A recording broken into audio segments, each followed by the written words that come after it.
Bun అమ్ముకునే వలీభాయ్. వాళ్ళని కూడా పాకిస్తాన్ వాళ్ళంటే నీలాంటి వాళ్ళని ఏం చెప్తే సరిపోతుంది? దేంతో ఇంకా నోట్తో చెప్పాలనా లేదంటే ఇంకో విధంగా చెప్పాలనా ఏమనేది నాకైతే అర్థం కావడం లేదు. కోవా బన్ను మాత్రం వదిలేదలేదు.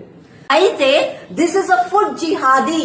పాకిస్తానీ వాళ్ళు బంగ్లాదేశీ వాళ్ళు చేస్తున్న కుట్ర అని నేను ఎందుకు అంటున్నాను అనంటే, వాళ్ళ మొహాలకి ఆ ఎదవలకి మన భారతదేశంలోకి వచ్చే ధైర్యం లేదు, మనతోటి యుద్ధం గెలిచే ధైర్యం ఆ మొహాలకి లేదు. కాబట్టి వాళ్ళు ఏం చేస్తున్నారు అనంటే, వాళ్ళ దగ్గర ఉన్న తుపాకీలని మన మధ్యలో ఉంటున్న కొంతమంది సెక్యులర్ల భుజాల పైన పెట్టి వాళ్ళు మనని కాల్స్తున్నారు. కోవా బన్ను ఇష్యూని వదిలేది లేదు అంటున్నా ఆకుల శ్రీవాణి. ఆకుల శ్రీవాణి, నువ్వు వదలకపోతే ఏంటి, వదిలితే ఏంది? నువ్వు వచ్చేసి ఏం చెప్తాండావు? అసలు ఈ కోవా బన్ను పైన వచ్చిండే ప్రాబ్లం ఏంది నీకి? ఇంతమంది అయిపోయారు. ఆ తేజస్వి న్యూస్ ఛానల్ ప్రియా ఒక్క పోయింది, ఇప్పుడు వచ్చేసి అది మౌనిక ఒక్క పోయింది, ఇప్పుడు వచ్చేసి శ్రీవాణి ఒక్క వచ్చింది. ఏం సాధిద్దామని చెప్పేసి చిన్న వ్యాపారస్తుల పైన పడి ఏం సాధిద్దామని చెప్పేసి ఒక్క నువ్వు ఏంది ఒక్క ఇలాంటివి అన్ని కూడా దేశంలో ఇంకా ఏది ఇష్యూలు లేవు అని చెప్పేసి అందరూ కూడా కోవా బన్ను పైన మీదే పడి సచ్చినారు. ఏంది అక్క మీరందరూ? ఈ ఫుడ్ అడల్ట్రేషన్ ఫుడ్లలో కల్తీ చేసి మన యువతని స్ట్రాంగ్ గా బలంగా ఉండకుండా వాళ్ళు ఈ రోజు నాశనం చేయాలని చూస్తున్నారు. అదే మన యువతనే మంచిగా లేకపోతే మన దేశం ఎంత బలంగా ఎలా ఉంటది అన్నది వాళ్ళ స్ట్రాటజీ, వాళ్ళ కుట్ర. అందరూ ఇది వినండి. అక్క ఏంది చెప్పిందిరా అంటే, మన దేశంలో ఉండే యువత వచ్చేసి ఈ పాలకోవా బన్ను తినేసి స్ట్రాంగ్ గా లేకుండా అయితే అయిపోతున్నారంట. నీ ముఖం మీద ఆ కావా బన్ను కావా తీసుకొని కొట్టా ఏం చెప్తాండా ఒక్క నీ దుంపదగా. అయితే జనరల్లీ కూడా నేను చీప్ ఫుడ్ కే గానీ లేకపోతే రోడ్ల పైన జరుగుతున్న ఫుడ్ చేస్తున్న ఫుడ్లకి నేను అగేన్స్ట్ కాదు, మేము అగేన్స్ట్ కాదు. నేను కూడా నార్మల్ గా కూడా బండిల మీద ఫుడ్ తింటాం, ఇడ్లీ అవి ఇవి. ఒకవేళ ఫర్ ఎగ్జాంపుల్ ఒక ప్లేట్ ఇడ్లీ వచ్చేసి 25 రూపాయలు అనంటే మంచిగా అనిపిస్తుంది. ఎందుకు అనంటే అందులో ఒక 4 రూపాయలు అలా గిట్టుబాటు ఉంటది కాబట్టి తింటాం మనం. అదే ప్లేట్ ఇడ్లీ 5 రూపాయలకి ఇస్తా అంటే మనం తింటామా? తినము. ఎందుకంటే అందులో ఏదో కుట్ర జరుగుతుంది, అందులో వాడు ఏదో చేస్తున్నాడు అని చెప్పి. ఫుడ్ అడల్ట్రేషన్ తో వాళ్ళు ఏం చేస్తున్నారు, పాకిస్తానీ వాళ్ళు, బంగ్లాదేశీ జిహాదీ వాళ్ళు అనంటే హార్మోనల్ ఇంబ్యాలెన్సెస్ అవుతాయి ప్రజలలో, పిల్లలలో ముఖ్యంగా. అయితే ఫర్ ఎగ్జాంపుల్ మనం చూస్తున్నాం జనరల్ గా అమ్మాయిలు 13 to 15 ఇయర్స్ లో మెచ్యూరిటీ లెవెల్స్ రీచ్ అవుతారు. కానీ ఈ మధ్య చేస్తలేమో మనము ఈ ఫుడ్ అడల్ట్రేషన్, ఈ కల్తీల వల్ల 9-10 ఇయర్స్ కి అమ్మాయిలు మెచ్యూరిటీ లెవెల్స్ రీచ్ అయిపోతున్నారు. అలాగే అబ్బాయిలు ముఖ్యంగా వాళ్ళు యంగ్ ఏజ్ దాటిన తర్వాత వాళ్ళకి పిల్లలు పుట్టకుండా అనారోగ్యమైన ఏవేవో బాధలు వాళ్ళు అవుతున్నారు. ఎందుకు అనంటే మెంటల్లీ ఫిజికల్లీ మన యువతని దెబ్బతీయాలి, మన దేశాన్ని దెబ్బతీయాలని ఈ పాకిస్తానీ వాళ్ళు చేస్తున్న కుట్ర. నాకు ఒకటైతే అర్థం కాలేదు, ఇక్కడ పాకిస్తాన్ ఎందుకు వచ్చింది? ఎక్కడో ఉన్న చెత్తముండా కొడుకుల దేశము ఇక్కడ నీకి కోవా బన్ను ఇష్యూలో పాకిస్తాన్ ని ఎందుకు లాగుతా ఉండారు? ఎందుకు లాగుతా ఉండావు? అసలు ఒక్కటైతే చెప్తాను చూడు, నీలాంటి వాళ్ళు చాలా మంది వచ్చేసి ఏదో చామలంగా చేయాలని చెప్పేసి అనుకుంటారు. బట్ అయితే మీ చిక్కడిలో మీరే పడతారు. చిక్కడ్ అంటే ఏందో తెలుసు కదా, బుడద. అది నీకేమన్నా మైండ్ సెన్స్ ఏమన్నా ఉందా? అందులో వచ్చేసి ఫుడ్ జిహాదు ఇది అది అని చెప్పేసి ఇది తీస్తారా? 10 రూపాయల బెన్ను ఆఫ్టర్ ఆల్. అది ఏంది? అస్సలు ఏమన్నా కొంచెమైనా నాలెడ్జ్ ఉందా మీకేమన్నా? అందరూ చదువుకొని ఏదో ఒక పోస్టుల్లో మంచి మంచి పోస్టుల్లో ఉండే వాళ్ళే కదా మీరందరూ. ఇలాగా చేసుకొని ఏదో ఇష్యూ పైన అయితే ఇంకా కొట్లాడడానికి అయితే ఏది లేదని చెప్పేసి దీనిపైన అయితే పడినారు మీరు. మీ బతుకులు అన్ని ఇట్లే చెడిపోయాయి అంతే. చావండి. ఇడ అమ్మిండేది ఘావా మన ఇండియా వాళ్ళక్క వలీభాయ్, అతంది ఇండియానే. నువ్వు పాకిస్తాన్ పాకిస్తాన్ అని చెప్పేసి ఏంది చెప్తాండావు? అందులో వచ్చేసి హార్మోన్స్ ఇన్బ్యాలెన్స్ అయిపోయేసి చిన్నపిల్లలు ఆడపిల్లోళ్ళు త్వరగా అయితే మెచ్యూర్ అయిపోతున్నారు. అక్క ఏదైనా నీకు కూడా మౌనిక అక్కకేమన్నా మైట్ దొబ్బేసిందా ఎట్లా? మొన్న చూస్తే ఆ మౌనిక అక్క కూడా అట్లే చెప్పింది. ఈ రోజు నువ్వు కూడా ఇలాగే చెప్తా ఉండవు. అక్క ఇవి హార్మోన్లు అనేటివి, అది నీకు ఆ కావా బన్ను తినేయడం వల్ల అయితే ఉండవక్క. దానికి త్వరగా అయితే మెచ్యూర్ అయిపోతున్నారు. మగపిల్లలకి వచ్చేసి ఇంకా స్పమ్ గురించి అయితే తగ్గిపోతా ఉంది అది తినడం వల్ల. ఏందక్క అసలు ఆ చిన్న వ్యాపారస్తునికి ఎందుకు ఇంకా ఇద్దరు చనిపోయినారక్క, ఇద్దరు చనిపోయినారు. మళ్ళీ వచ్చేసి మీరు ఇలాంటి పుకారాలు చేయడం వల్ల ఎంతమంది చనిపోతారో తెలియదు. ఇంకా సమాజానికి ఏదైనా కానీ పనికొచ్చేటివి ఏమైనా పెట్టండి అక్క, చాలా ఉన్నాయి. మొన్నటికి మొన్న పాలు అక్కడ కల్తీ జరిగి 5 మంది చనిపోయినారు. దాని గురించి మాట్లాడరా ఎవరు కూడా? ఏమన్నా కాకులు ఎత్తుకుని వెళ్ళిపోయినాయా, లేదంటే కళ్ళు ఏమన్నా దెంగినాయా మీకు అందరికీ? ఫస్ట్ ఇవి మాట్లాడండి. అట్లనే ఇక ఈ కోవా బన్ను తోటి వైరల్ వల్లి. ఈ కోవా బన్ను జనరల్ గా కూడా కోవా బన్ ఒకప్పుడు ఏమో దీన్ని పాలకోవా తీసుకోవా అని చెప్పి 10 రూపాయలకు అమ్మేది. ఇప్పుడు గట్టిగా అడిగే వరకు ఇందులో అసలు కోవానే లేదు, ఇందులో రవ్వ ఉందంట, రవ్వతో చేస్తారంట. అప్పుడేమో పాలకోవా తీసుకోవా, ఇప్పుడేమో రవ్వ బన్ను రావా, ఏమంటారో ఏమే కదా. అప్పుడేదో పాలకోవా తీసుకోవా అంట, ఇప్పుడేమో రవ్వ బన్ను రావా అంట. నీకు ఏమనిపిస్తుందరా అంటే ఇది ఏందో ఒక చిన్న వ్యాపారస్తునికి కాళ్ళ కింద వేసి తొక్కేసేయాలి. ఒక ముస్లిమే చేయటం లేదక్క, అది హిందూ బ్రదర్స్ కూడా చేస్తా అన్నారు. హిందూ బ్రదర్స్ ని కూడా ఇలాగే అది ముస్లిమ్స్ అని చెప్పేసి పోయేసి టార్గెట్ చేసి ఇలా చేస్తా అన్నారు.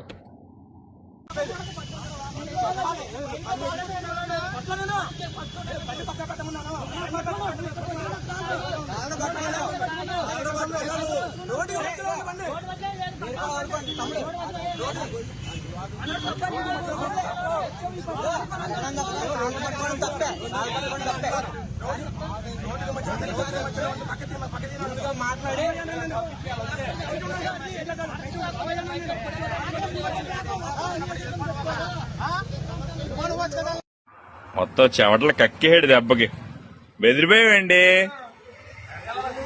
ఇప్పుడు వాళ్ళంత మంది వచ్చి ఆపినప్పుడు ఏం చెప్పాలో సమాధానం అర్థం కాలేదు. ఆయన వచ్చి కాలర్ పట్టుకుంటున్నాడు, కాలర్ పట్టుకుని ముందుకు లాగేసుకుంటూ వెళ్ళాను.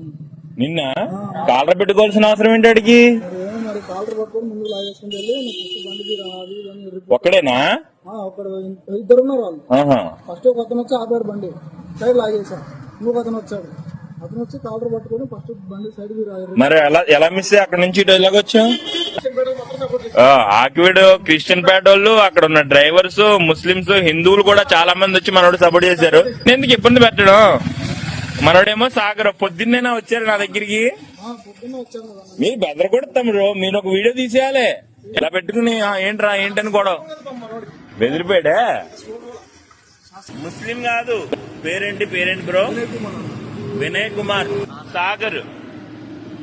ఇది చిన్న వ్యాపారాలు చేసుకునే చిన్న వ్యాపారం ఇది. దీని మీద ఇష్యూ చేయకండి.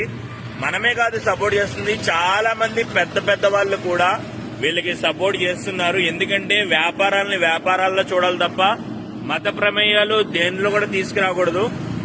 దాంట్లో వచ్చేసి ఒకటి చెప్తాను చూడు క్లియర్ గా, హిందూ ముస్లిమ్స్ విషయాలు వచ్చేసి పక్కన పెట్టేసి అక్కడ ఆలోచిస్తే మనం అందరం మనుషులము. అది ఎవరమ్మినా కూడా ఆ బన్నులో ఏం వేస్తాన్నారు, ఏమనేది రవ్వ వేస్తాన్నారు అని చెప్పేసి కలుపుతా అనేది కూడా చెప్పినారు వాళ్ళు. ప్రతి ఒక్కరు కూడా వివరించినాడు దాంట్లో. చెప్పకన్నా అయితే లేరు. ఇష్టమైతే తిను, లేదంటే పో, అంతే కదా. నీకే మళ్ళీ వచ్చి ఇక్కడ వచ్చి దాంట్లో ఏదో విషయం కలుపుతా అన్నారు, చంపుతా అన్నారు జనాలకు అని చెప్పేసి చెప్పడం ఎందుకు? విషయాలు ఎందుకు కక్కడము మీలాంటి వాళ్ళు? అది చెప్పు ఫస్ట్. మంచి మనస్తత్వం ఉన్న వాళ్ళం, ఇసుంటారా చుట్టాలందరినీ మనం దగ్గర తీసుకునే వాళ్ళం. అట్లాంటి వాళ్ళం ఏముందండి, ఎవరో ఒకరు జర సాడ్ గా మొహం పెట్టేసి ఒక 2-3 కళ్ళ చుక్కలు వేసేసి వెనక ఒక సాడ్ బీజిఎం వేసారనుకో అయిపోయి అలా మనం నెత్తి కూర్చుంటాం అనమాట. అట్లా అయిపోయింది. అట్లా వాళ్ళకి ఇంకా మన భారతదేశంలో మానవత్వం బ్రతికి ఉంది అని చెప్పేసి వాళ్ళు జనాలకి, మీలాంటి వాళ్ళకి కళ్ళకి చూపించారు, కళ్ళకి కనిపించేటట్టు చూపించారు రియాలిటీ అనేది. ఇది మన భారతదేశం అనేది. నీలాంటి వాళ్ళు చేసే వాళ్ళ వాగ్దానాల వల్ల కొట్టుకొని అయితే చచ్చిపోవడము అలాగైతే చేస్తా అంటారు అంతే జనాలు. అక్కడైతే ఏందో అయిపోయా ఏంది అయిపోయా అందరూ ఒకటే అని చెప్పేసి అక్కడైతే ప్రతి ఒక్కరు కూడా సపోర్ట్ చేసినారు ఆ వలిబాయ్కి. That's it point. అదనమాట గుడ్. మన భారతదేశంలో ఇలాగే హిందూ, ముస్లిం, క్రిస్టియన్స్ ప్రతి ఒక్కరు కూడా ఇలాగే కలిసి ఉండాల. ఇది మన భారతదేశం మనకి ఇచ్చిన హక్కు. ఈ ఫుడ్ జిహాదీ ఫుడ్ అడల్ట్రేషన్ లో కేవలం ఒక ఎగ్జాంపుల్ గా కోవా బన్నుని పట్టుకున్నాము. ఎందుకు అనంటే ఒక కోవా కిలో వచ్చేసి 500 రూపాయలు 600 రూపాయలు వస్తుంది. అట్లాంటి కోవాని ఈ బన్నులో పెట్టి 10 రూపాయలకు ఎట్లా అమ్ముతున్నాడు? అసలు ఏది ఒక చీప్ ఫుడ్ ఏది? ఇంకా బండ్లో వచ్చేసి అమ్మే వాళ్ళు కూడా ఇంకా దాని కిందకే లెక్కనే కదా వచ్చేది. రెస్టారెంట్లు అంటే ఇంకా పెద్ద పెద్ద హోటల్స్ అవన్నీ అంటే మీలాంటి వాళ్ళు పోయి ఇంకా ఆడపోయి తింటారు. ఇంకా బండ్లో వచ్చేసి నువ్వు 25 రూపాయలు పెడితే తింటావంట, 5 రూపాయలు పెడితే తినవంట. అంటే 25 రూపాయలు నీ దగ్గర ఉన్నాయి. ఫర్ ఎగ్జాంపుల్ నువ్వు ఒక పొలిటికల్ లీడర్వి, నీ దగ్గర వచ్చేసి 25 రూపాయలు అంటే నీకు నువ్వు అలా వేసి ఇంకా తినేస్తావు.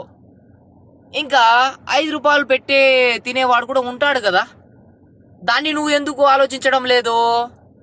అక్కడ నీకేమి దాంట్లో 5 రూపాయలు కమ్మితే నీకు కల్తీ, 25 రూపాయలు కమ్మితే మంచి. అంటే డబ్బులు ఉన్నవాడు తీసుకొని పోయి కొని తింటాడు 25 రూపాయలకి. 5 రూపాయలు పెడితే ప్రతి ఒక్కరూ తింటారు కదా. ఇది ఎందుకు నువ్వు ఆలోచించవు? నీ మైండ్ ఏమన్నా పోయిందా? అక్క టోటలీగా ఏం చెప్తా ఉందిరా అంటే ఫుడ్ జిహాదీ అంట. అంటే ఈ పాలకావా వచ్చేసి ఫుడ్ జిహాదీ. మీకేమన్నా దమ్ము రోషము ఏమన్నా ఉంటే పెద్ద పెద్ద రెస్టారెంట్లో వెళ్ళండి, లేదంటే పెద్ద పెద్ద బేకరీస్లో వెళ్ళి మీరు ప్రశ్నించండి.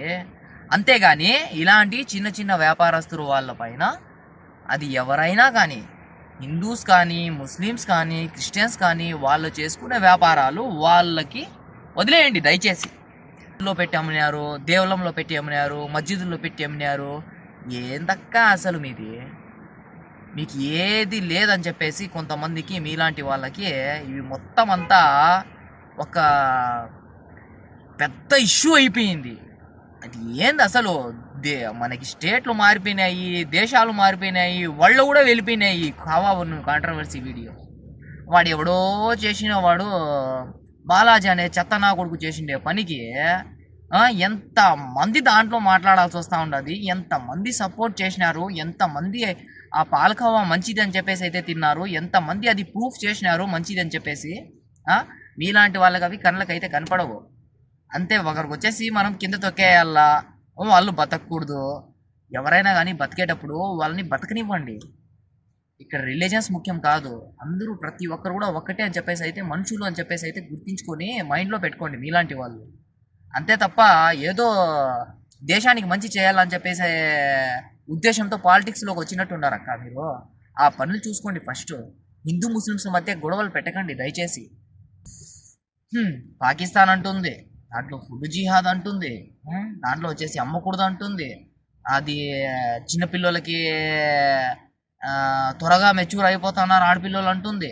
ఆ మగవాళ్ళకి వచ్చేసి దాంట్లో స్పమ్ముర ఉండదు అంటే అంటుంది, పిల్లలు పుట్టారు అంటుంది. ఏందేదో మాట్లాడుతున్నారు, ఏంది అసలు పనికిరాని మాటలు అన్ని వేస్ట్. ఏదైనా కానీ గాయస్ మంచి ఏది చెడు ఏది అని చెప్పేసి జనాలు అయితే చూసినారు ఆల్రెడీ. ఇంకా వలి భాయ్ ఎలాంటోడు, అందులో వచ్చేసి ఏది కల్పిన లేదని చెప్పేసి దాంట్లో 100కి 1000% కూడా ప్రూఫ్ అయితే అయ్యింది. అంతవరకు అయితే అందరికీ తెలుసు. ఇలాంటి వాళ్ళు ఎంతమంది వచ్చి ఏం వాక్కున్నా వేస్టే. ఇదక్క సర్లే, వెళ్ళి ఆడేదైనా కానీ ఉంటే చూసుకోక. ఆ పాలిటిక్స్లో చాలా పెండింగ్స్ అయితే ఉంటాయి. సరేనా? నెక్స్ట్ వీడియోలో కలుద్దాం గాయస్. Bye bye.